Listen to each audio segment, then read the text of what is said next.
They had grown up around rivers and the fertile plains stretching from their banks.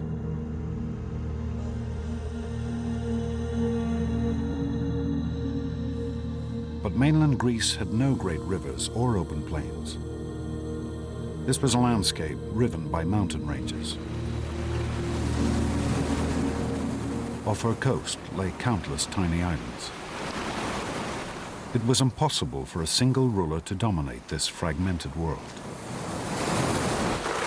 Instead, Greece was divided into countless tiny nations called city-states,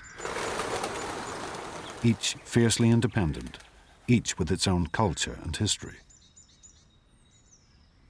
And Cleisthenes Athens was not nearly the most powerful or important of these tiny nations. Argos had stood for over 1,000 years. Her citizens were able to trace their history back to the mythical days of the Trojan War. The Corinthians dominated Greek trade. Their ships plied the Mediterranean, ferrying goods back and forth from Egypt, Assyria, and Italy. But there was one city-state which had military power, which appeared that it might come to dominate all of Cleisthenes Greece. In the south of Greece, around the reed beds of the river Eurotas, lay the city-state of Sparta.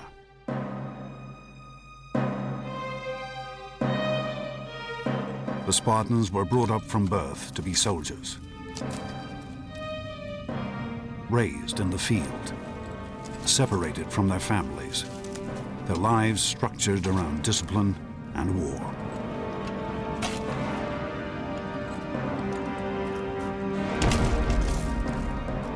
The center of an average Spartan man's life was his barracks, and he was brought up to be a military man.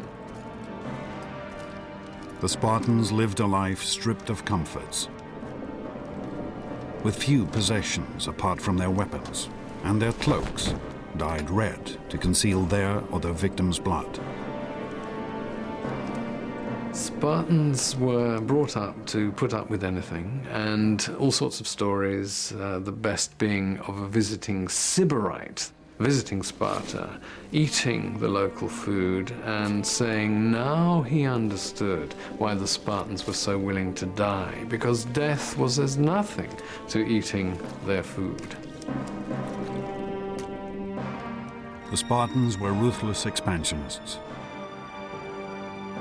By Cleisthenes' time, they had conquered all of the surrounding regions, more than 4,000 square miles.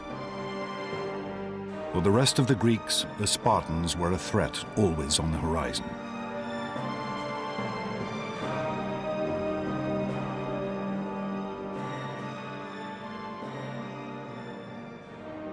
This, then, was the world of Cleisthenes' childhood.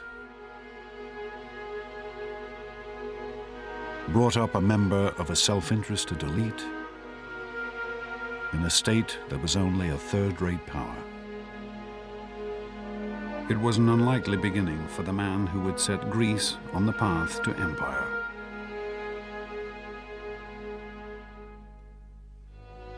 But then Cleisthenes had always been a man fired by a dream. A uniquely Greek vision of the greatness a man could achieve.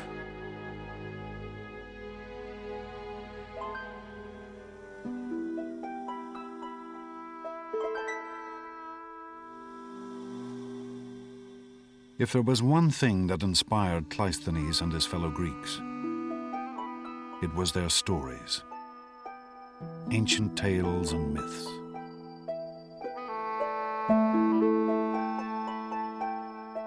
The country was continually crisscrossed by hundreds of traveling bards who recited these tales to whoever would pay. These traveling bards would have regularly visited the Athens of Cleisthenes' childhood, and their stories would have influenced and shaped him from his earliest days.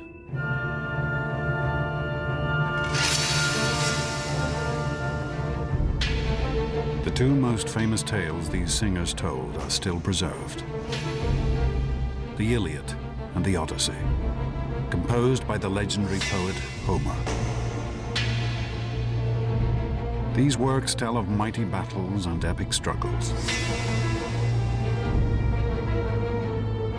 And at their heart lie the heroes. Mythical figures whose strength had won them power and glory.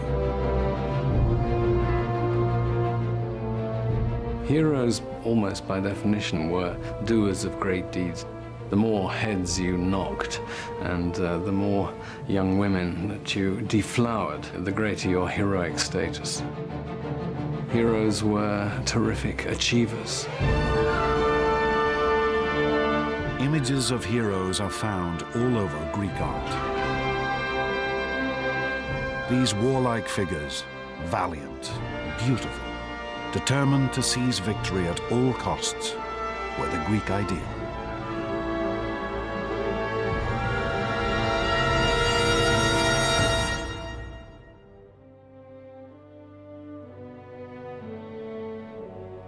This, the vision of the hero, the ideal of the man of action, was the model that Cleisthenes was brought up to follow.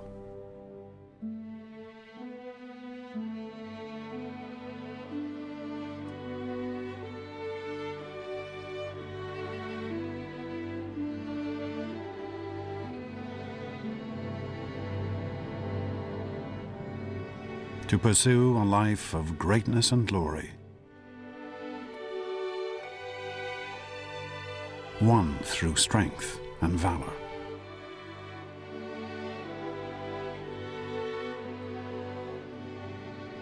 To seize power and victory for himself and himself alone.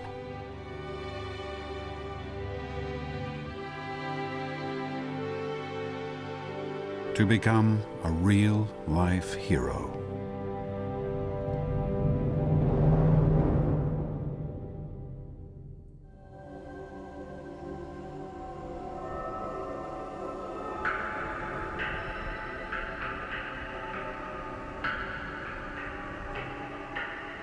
But Cleisthenes was not the only one to take the tales of the mythical heroes to heart.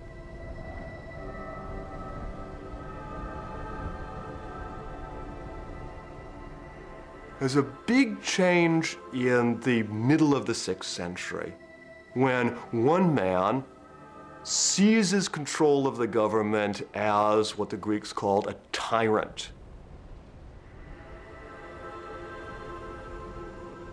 The story of how this tyrant or sole ruler came to power has been preserved by the historian Herodotus. One day, a man of dignified and noble bearing rode into the city of Athens. Beside him stood a tall and beautiful woman. A woman he claimed was the patron goddess of Athens, Athena. This dashing figure demanded that he be given the rule of Athens, for like one of Homer's heroes, he had the protection of a goddess. Surprisingly, he was welcomed by the Athenians as their new ruler, despite the fact that the goddess was simply a particularly tall girl from a neighboring village. And the heroic figure was an ordinary man called Pisistratus, Cleisthenes' own brother-in-law. Pisistratus was